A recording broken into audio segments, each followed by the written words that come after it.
Welcome to Let's Talk Ball. I'm Thad Brown along with Carl Jones. Every week throughout the season, we break out the all 22 film of the Bills and whoever they play and examine it for all the little items that we think stand out about why they won, and in this case, why they lost. And also in this case, Carl, it was super fun to go through this film because when you get Andy Reid, Steve Spagnuolo, and the two Bills coordinators who've been pretty good this year, all four guys, you could tell, man, they were reaching all the way down in that. They were looking down for that dime that you find like in the little crevice of the bag where like kind of gets behind the seam. And you're like, I know there's a dime in there. They were reaching all the way down to kind of figure out how to beat the other team in this game. And it was a whole lot of fun to watch. It sure was from every single level, whether they were asking what the quarterbacks to do, receivers, DBs, D line.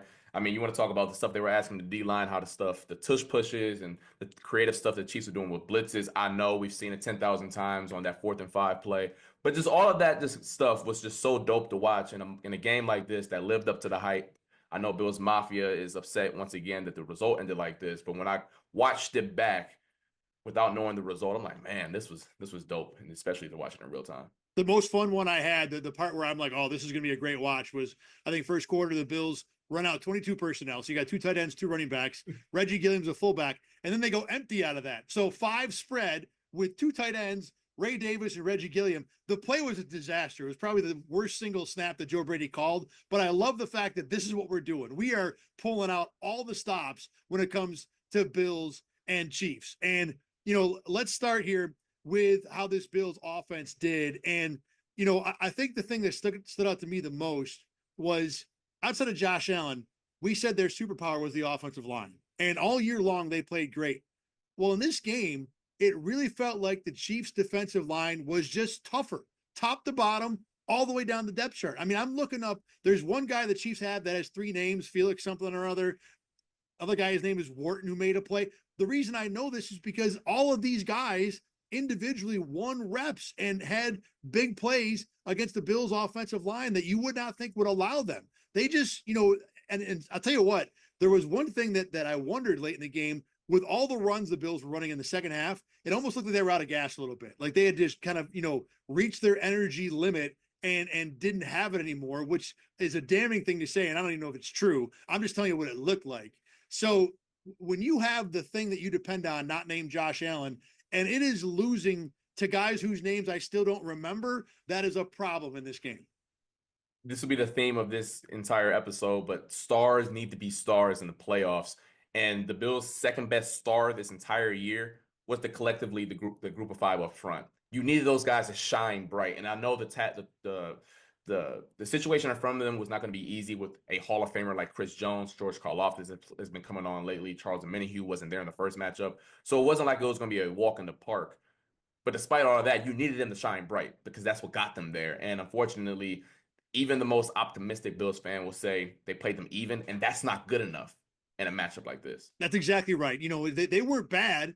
They were still good. They were a good group, but you needed more. You needed them to be elite. You needed, this was a matchup of stars versus stars. And I'll tell you what, real quick, Charles Omenihu, I didn't think he was that big deal. Boy, you start watching the different things he does, the little things he does throughout a game. He had a huge impact for a guy that wasn't in the first game back in November. But, this Bills offensive line did not live up to the hype they needed to. It doesn't mean they're bad. I can't wait to see them come back next year. The Bills will be in good shape with them. But in this game, they needed more, and the Bills did not get it. Speaking of stars, but let's talk about the quarterback. I mean, everybody saw how this game started. He really tried to throw 2 interceptions right off the bat, put the ball on the ground 3 times. Now, look, he rescued it later. Josh Allen played okay. The Mac Hollins throw was great. He had a really good one to Khalil Shakir on a 3rd and 13. But, Carl, this was not a good Josh Allen game. He had a crosser to Curtis Samuel. That's a walk in the park first down, and he dirts it. He had, I thought Josh Allen was responsible for not getting either the 2-point conversion. So you want to talk about a star not playing like a star, number 17 falls in that category too. Especially on a team that's constructed with the everybody eats mantra, not a lot of stars outside. The tight ends maybe aren't necessarily the guys either. So the quarterback has to be the players to uplift that group. And especially like we just mentioned about a minute earlier, where the offensive line didn't shine bright. All right, quarterback, you come help them out a little bit. And it's unfortunate that that's the high standard that you needed Josh Allen to play. But based off of how they're constructed and what they asked him to do all season long, that's what you needed out of him. And that wasn't what happened. I mean, the 3 fumbles, very fortunate that he recovered all of them. The two interceptions on the first drive, those weren't their only plays. We're like 17, like settle down a little bit. Like this looks like young Josh again. But as you mentioned, he made up for it with some other fantastic S tier throws later on. But the bar is here. Like for those who are listening, the bar is very high above my head for where Josh Allen has to clear for this team to win And late in the year. Carl's pretty tall, everybody, so that's a high bar. Exactly. And fair or not, that's what he has to clear for them to be successful late in the year.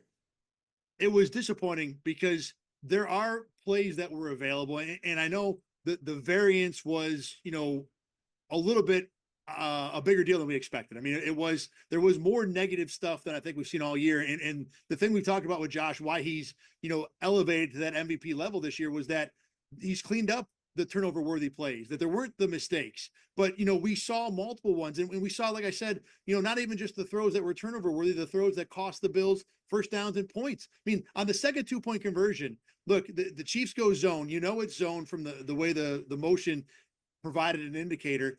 Khalil Shakir is open basically off the snap, and Josh is looking right at him. This is a zone read. You don't got a lot of room. You got to fire that thing at the goal line between two defensive backs. You had a receiver crossing in front of the middle linebacker right in front of Shakir. Shakir drops in that zone. Bang, that ball's got to be out, and it's not. And I know Josh Allen does a lot of, great things with holding on to balls and creating stuff late in the down. But sometimes, especially at this level, you got to have the read and you got to be confident in it. And there were throws where he did that later in the game, but that cost the Bills 2 points in that spot. And that's a huge 2 points the way the game turned out. Another number that I just want to bring up really fast that kind of was a microcosm of how things looked on offense, how Jekyll and Hyde it was. Next Gen had it at, he was pressured 5 for 14. That is bad. 33, less than 33%, around 33%, excuse me, that his completion rate, 66 yards and a touchdown. The touchdown, I believe, was to Mac Hollins. But he was pressured, according to Next Gen, once again, 46% of his dropbacks. I don't care who you are. It is hard to live in that world. Now, some of those pressures are on him. Get the ball out quicker, my man. But when you go into a game against the Chiefs, when you know that's going to be the world you're living in, Steve Spagnuolo is going to figure out ways to get free hitters at you. You got to be stand in there and let it rock, or get the ball out quick enough to where those free hitters don't make an impact on the play anyways. The other thing about Josh Allen in this game that was not what we normally see was obviously the quarterback sneaks. And I'm not going to dive into the officiating. We don't do that here. If you want to talk officiating with me, I've been doing it pretty much nonstop on Twitter for like the last 48 hours. So hit me up there. I'm happy to chat with you. But the thing that I want to bring up here is that the Chiefs stopped that play 4 times. I mean, no one else has stopped it more than once or twice in the game all year. The Bills were 17 of 20 on 3rd and 4th and 1 on that play in the regular season. So what did the Chiefs do? Well, here's what happened. The first, or what I think happened. The first play, the 2-point conversion, I think Josh has what he wants, or the Bills have what they normally want. Josh just doesn't take it. He goes too far outside. He had that angle, that push in the B gap behind David Edwards, and just didn't get there fast enough. The second play, I think Josh felt like he had to go further outside. I wonder if James Cook might have pushed him a little early and actually kind of pushed him down a little bit. I know the pusher's supposed to help, and Cook doesn't usually do that job, but give the Chiefs credit, Chris Jones and Menahue, they were really filling the inside and forced Josh to go outside wide until defensive backs were able to stay up. The third one, again, defensive tackles filled, but Drew Tranquill, a linebacker who frankly deserves his own show. That dude has no fear for as little as he is. Him and Taron Johnson should just hang out all the time. It was amazing to watch 23. But on this play, he flew over the line of scrimmage and just kind of landed on Josh. And it was like Josh couldn't hold the weight and he just collapsed. And then the fourth one, I thought Deion Dawkins got off the ball a little late and allowed again the Chiefs to fill inside. This time it was Mike Dana. The overriding point to this is you didn't hear me just say it was one guy over and over stopping the sneak. It was Mike Dana, it was Menahue, it was Jones, it was some Bills mistakes. But to a larger degree, Carl, I worry that because the Chiefs did it with different players, good players, there might be a bit of a blueprint now out there for how you stop this. And look, you're not going to shut it down, but if it goes from 17 of 20 to 13 of 20, well, then you totally approach 3rd and 4th and 1 differently next year if you're Buffalo. The one caveat to that, and I do agree with the point, though, if there is one coach out here who is excellent, superb at one game plans, it's Steve Spagnuolo. So if you've given him and all of his little minions, analysts on the staff who have been scouting this specific game since last November, because they don't have to worry about nothing else outside of the fact that they get paid nothing and just say, hey, I want you to go look up any nuts and bolts of a Bills game plan.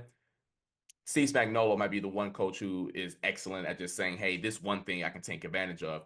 But you're right, though. It wasn't like they had, let's say, who's big boy from the Tampa Bay Buccaneers, Vita Vea, and just had him just plow it back every single time, and the Bills didn't have a chance. There are other players, good players in the National Football League, other good coaches, maybe not as good as Spagnuolo, who maybe can see that film and say, huh, all right, I know the quarterback may be 280 pounds back there, but I think we can figure out some other ways to slow him down before he gets going. I want to ask you again, from someone who's gone through the game plan at a pretty high level, Division I level, the Ravens didn't look like they had much of a plan for this at all. No. And I'm wondering, if I'm a defensive staff and I see this plan, I'm thinking, no one stopped it, so I'm not going to stop it. Is there a thought that maybe the Ravens, for example, were like, we're not going to waste our time prepping for this. We're going to try and stop everything else. Whereas the Chiefs were like, let's dig in and see if we can find something and maybe happen to come up with a couple nuggets. Oh, for sure. And I'm not saying that the Ravens skipped it. I'm not saying that they didn't care whatsoever. But I'm sure there are thoughts where, you know what, let's just do what we do best. And hopefully that works. While the Chiefs, on the other hand, and you're going to watch them play in the Super Bowl, and it's going to look totally different schematically of how they approach things, because they're going to play another tush-push team in the Philadelphia Eagles. But they clearly care about the finite details. You're going to see it when we talk about the Chiefs offense in just a little bit here. They care about the details, and it's something that has been that way since Andy Reid has gotten there, and especially since Steve Spagnuolo got there in, I believe, 2020. So, yeah, I think that does matter, because I remember certain things we dug in on at Syracuse, and other things we were like, you know what, let's just do us. And hopefully our version of stuff is what matters and wins out, excuse me. The one guy on the offense that totally impressed me in this game, and this has been a theme late in the year, is James Cook, who, again, was strong. He was tough. He was smart. He had a couple runs where he didn't have much space and hit exactly the right spot, to the point where there was one run where he totally knocked Alec Anderson on his ass because that was the only place he could run. And I was totally impressed with the way that, yeah, you got to go there. You got to take the contact, but that's all that's there. And Carl, I think that they're going to have to find a way to pay this guy going forward. I know that's pretty, counterintuitive when it comes to running backs, but he has earned his money, and he is a guy that's an asset to this running game beyond the offensive line. Now, a group in this game that was not really an asset, and we've been talking about them a lot lately too, is once again the wide receiver group. Yeah, and this isn't an indictment on the idea of everybody eats. I think in theory, there's nothing wrong with it, because if you look at the Kansas City Chiefs, it's not like they have a head honcho that they revolve everything around. They lost that guy in week 3 or 4 in Rashee Rice. But the difference between how the Bills and Chiefs are constructed, they have a guy in their receiver group that has an elite asset, elite skill set, that they can rely upon in crucial situations. That is Xavier Worthy's superb speed. And he's much more than just a guy who can run straight run fast in a straight line. We all saw that, and with the whip routes and the out route. He's a good route runner for what he can do. When you can contrast that to what the Bills have, their best skill set in the receiving room is Khalil Shakir's ability to run after the catch. It's kind of hard to scheme around that, because you got to get in the ball in the first place. So how many different ways can you scheme up a screen or a quick out? That's not really ideal. When you look at Keon Coleman, I guess his ball winning ability, but do you want to rely on that? Amari Cooper at his age, what is his elite skill set? You saw that later and later in the game where you're like, man, what is the one thing they can just call on outside of just a James Cook run? And going forward, do they need a Ja'Marr Chase? Everyone could use a Ja'Marr Chase, but you don't need a player of that magnitude to uplift the passing game. You just need a calling card, one guy in that room that does something really darn good that you can rely on 3rd and 5 and say, hey, we got to go to this. Or maybe a 4-minute drill. Hey, we're going to hit this. Think of Julian Edelman with the New England Patriots. He was never a top 15 receiver in the game, but damn, you want to talk about third and money?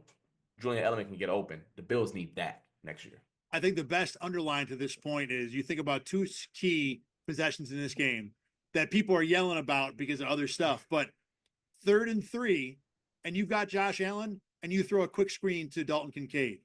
3rd and 10, on the second to last offensive play of the game, you have Josh Allen in the backfield, and you throw a quick screen to Amari Cooper. You have a quarterback that literally has the entirety of the field at his disposal.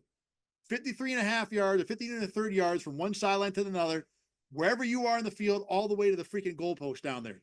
And you decide that your best play, you're got to have it play in a 3rd and we can't afford not to get a first down, is a quick screen to a guy who is an okay, maybe after the catch, Amari Cooper and Dalton Kincaid. They're not terrible, but they're not Khalil Shakir, and they sure as hell aren't Xavier Worthy. So that to me is, I think, explains what you're saying the best to say, look, you don't have a guy that we can even let 17 drop back and just look for going forward. All right, you ready to move Let's go over to defense. Yeah, go to the defense side. All right. I want to start with this because it was obvious from the moment the first possession happened, and you didn't even have to watch it on film. You saw it in the game. The Chiefs felt like they knew what they were doing and had the better game plan coming in. And bigger picture, and when we've talked about this a couple times, whether it's me and AJ Feldman on Buffalo Game Day Recap or Josh Reed in the postgame show, Buffalo Postgame Live, the Bills have started slow defensively all year long at times and throughout this postseason. Every single postseason game featured a first possession touchdown by the opponent that not only was a touchdown, but was easy as pie. They waltzed down the field. And Carl, in this game, it really wasn't even that complicated what the Chiefs were doing. No, they did. They peppered them down the field on the first drive, and quite frankly, through the rest of the game with RPOs, run pass options. Basically, for those at home, Patrick Mahomes has an option to hand it off or throw the ball, and they did that up and down the field, especially the first drive, I believe 4 times. You want to think about the Juju Smith-Schuster play, Hollywood Brown on a quick slant, Xavier Worthy on the play that Christian Benford got hurt. That was another RPO. And one way that the Bills came out in zone coverage. They were heavy zone coverage the first 2 drives of the game. But you put the safety or linebacker, whoever the Chiefs are putting in conflict, they're at a no-win. You either come up for the run and they throw right behind you, or you stay back for the pass and they run the rock. So the Bills like, all right, cool. We'll just go to man cover so there's no player in conflict. One issue with that is they don't have the DBs 11-man coverage all day, especially without Christian Benford. And then once they got into man coverage, they ran man beaters and meshes and like I've never seen before. And they just were always a step behind what Andy Reid was doing on offense. The pick plays that the Chiefs ran to beat the man coverage once the Bills kind of moved that in the second half it was like beating a drum. It was over and over and over. It's like watching an NBA game where one team knows they have a guy the other team can't cover, and they will just dump it inside to that guy all day long. Like, you can't, we're gonna just, bore this into you until either you come up with something else or you die. And in this case, the Bills died, all the way down to the last play of the game. Samaje Perine is 3 guys picking through Terrell Bernard, not allowing Bernard to get out there and defend Perine on the little dump at the end of the game. And, the Chiefs were able to do 2 things with this. One, they were able to exploit what the Bills' problems were in the secondary, whether it be, like you said, the abilities of the guys they had and or the injured players that were in the game, whether it be Cole Bishop early or Kyer Elam late. I mean, on the Juju Smith-Schuster play, I'm convinced that Cole Bishop does not know where the ball is until Smith-Schuster has caught it and it's already past him. And there were a number of deer in headlight plays for him. But the other thing that did is that the number one problem we talked about the Chiefs had offensively in the first game was the pass rush. Well, you neutralized it by playing this game, especially with the RPO stuff, because there was no thinking. It was drop back, where's the linebacker? He moved left, I'm throwing right. Drop back, where's the defensive end? He's coming in, I'm going to throw over his head. There was no time for Greg Rousseau and Ed Oliver to do any of the things that A, they wanted to do, but B, they had done so well back in November. And, this is, again, what the Chiefs do all the time. They have a better plan than you so often, and so wildly better in this case. The Bills, Carl, had no chance to really keep up. And to hammer that point home, because you're 110% right, the 2 drives where the Bills stopped them, the 2 punts, and then the Jordan Phillips play, the Chiefs were forced to play drop back ball where there was no RPOs. They were just drop back coverage. The D-line got after them. So that literally shows that when they weren't in the RPO world and getting it out quick, the Bills D-line actually was able to get some pressure on them. But since, once again, there wasn't a good marriage between rush and coverage, it didn't matter who was up front. I saw the Chiefs do the same thing to TJ Watt in December and then Alex Highsmith. I don't care who's on your D-line if we're getting the ball out in 1.8 seconds.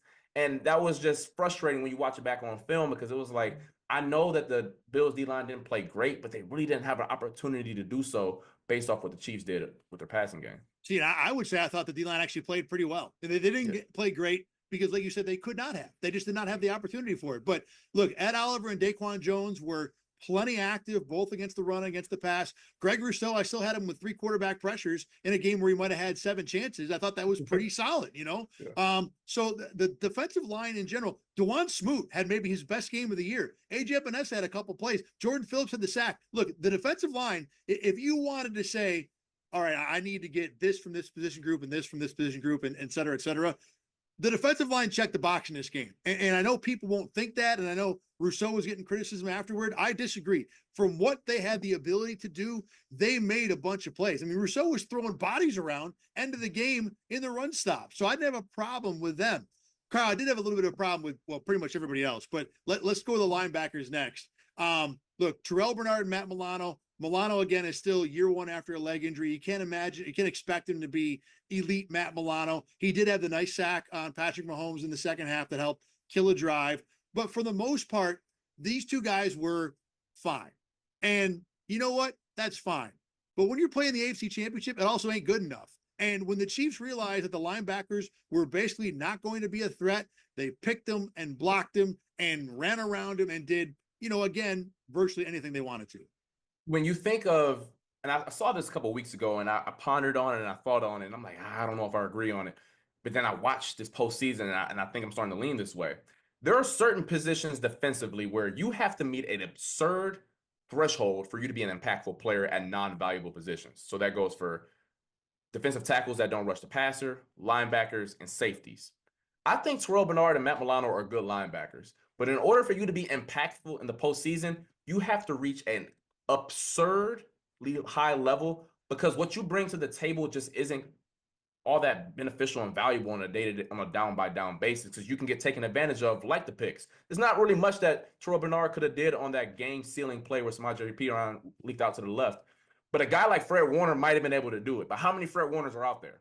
How many Roquan Smiths last year are out there? And then when you think about Kyle Hamilton and other phenomenal safeties, I'm not trying to rain on their parade and say they're not good players. I do think they're good players. But in a situation like this, they needed them to play out of their damn mind to be impactful in this game.